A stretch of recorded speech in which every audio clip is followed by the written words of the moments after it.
गांव में एक छोटी सी झोपड़ी में जन्मी मेरी यानी सोनल की कहानी जिंदगी संघर्षों से भरी हुई थी।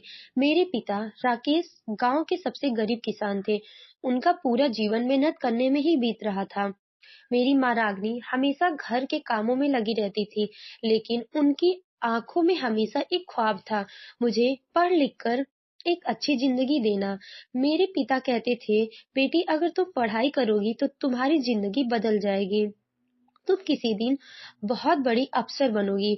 हालांकि गांव में कोई स्कूल नहीं था और ज्यादातर लोग पढ़ाई को बेकार समझते थे, लेकिन मेरे दिल में एक ख्वाब पल रहा था। जब मैं छोटी थी तो बहुत बार ऐसा होता था कि मुझे स्कूल जाने के लिए बहुत मन करता था, लेकिन मेरे पास जूते नहीं थे और किताबें भी बहुत महंगी थी।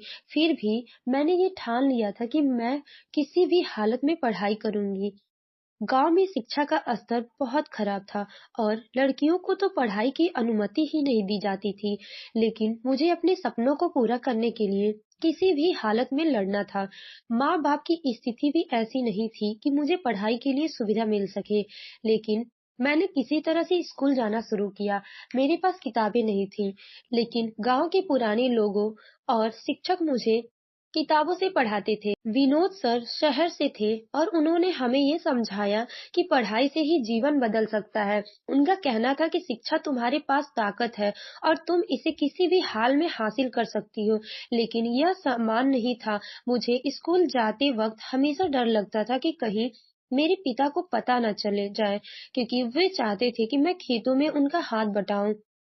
फिर एक दिन एक मोड़ आया जब मेरे पिता का अचानक गंभीर बीमारी हो गई। उनका इलाज महंगा था और मेरे पास पैसे नहीं थे। गांव में डॉक्टर तक नहीं था और मुझे शहर जाना पड़ा। यह समय मेरे लिए बेहद कठिन था। मैंने अपने पिता के इलाज के लिए शहर में काम शुरू किया। बहुत मेहनत की, लेकिन उस समय मुझे यह एहसास हो गया कि जीवन में यदि एक सपना हो तो उसे हर मुश्किल को पार करना होता है। शहर में काम करने के दौरान मैंने ये महसूस किया कि अगर मैं अपनी स्थिति बदलना चाहती हूँ तो मुझे अपनी पढ़ाई पूरी करनी होगी। मैंने स्कूल और कॉलेज में दाखिला लिया, लेकिन अब भी मेरे सामने पैसों की समस्या थी। मैं दिन में काम करती और रात को पढ़ाई करती। मेरे पास किताबें तो नहीं थीं, लेकिन मैंने पुराने नोट्स और इंटरनेट से पढ़ाई शुरू की। धीरे-धीरे मैंने सरकारी नौकरी की तैयारी भी शुरू कर दी। यह सोचकर कि अगर मुझे कोई अच्छी सरकारी नौकरी मिल जाती है तो मेरे माता-पिता को किसी प्रकार का समस्या का सामना नहीं करना पड़ेगा। लेकिन इस संघर्ष में एक और मोड़ आया। जब मैं सरकारी नौकरी की परीक्षा में बैठी तो मुझे एक खबर मिली। मेरे पिता का हालत और बिगड़ गया था। मुझे लगा अगर इस परीक्षा में मुझे सफलता नहीं मिली तो मुझे शायद फिर से सब कुछ छोड़कर अपने पिता की देखभाल करने जाना पड़ेगा। इस मानसिक दबाव के बावजूद मैंने अपनी पूरी मेहनत लगाई। जब परीक्षा का परिणाम आया तो मुझे यकीन ही नहीं हुआ। मैंने पहले ही सोच लिया था मैं इस बार भी असफल हो जाऊंगी, लेकिन मुझे पता चला कि मैंने परीक्षा पास कर ली है। उस पल की खुशी को शब्दों में नहीं बयां किया जा सकता। मेरी मेहनत और संघर्ष रंग लाई। अब मेरे पास अपने माता-पिता का सपना पूरा करने का मौका था। मैंने घर पे फ़ोन किया और कहा, "पापा, मैं सरकारी नौकरी पा ली हूँ।" मेरे माता-पिता दोनों ही रो पड़े। उनका विश्वास और आशीर्वाद मेरे साथ था। यह उस संघर्ष की शुरुआत थी जो मेरे जीवन को बदलने वाला था। लेकिन इस सफलता के बाद भी एक नई चुनौती सामने आ गई। सरकारी नौकरी में काम करने के दौरान मुझे एक और बड़ा सच सामने आया। सिस्टम और प्रशासन की समस्या का सामना करना पड़ा। कई बार मैंने सोचा कि क्या मैं इस व्यवस्था में बदलाव ला पाऊंगी या नहीं। सरकारी दफ्तर में काम करने के बाद मैंने देखा कि बहुत से लोग भ्रष्टाचार से शामिल थे और गरीबों की मदद करने की बजाय उनके अधिकार को छीन रहे थे। मुझे लगा कि मैं जो कुछ भी कर रही हूँ यह पर्याप्त नहीं है। मैंने तय किया कि मैं सिर्फ नौकरी के लिए नहीं बल्कि समाज में बदलाव लाने के लिए भी काम करूंगी। मैंने सरकारी योजना का सही तरीके से चलाने का काम शुरू किया। गाँव की शिक्षा व्यवस्था, स्वास्थ्य और रोजगार के अवसरों के लिए कई योजनाएं बनाई, लेकिन इसी में से मुझे एक ऐसे भ्रष्ट अफसर का सामना करना पड़ा जो कई सालों से सरकारी धन का दुरुपयोग कर रहा था। मैंने इसे लेकर कड़ी कार्रवाई की वह अफ़सर मुझे धमकाने लगा और कहने लगा कि अगर मैं चुप नहीं रही, तो तुम्हें परेशान किया जाएगा, लेकिन मैं डरने की बजाय साहस दिखाया।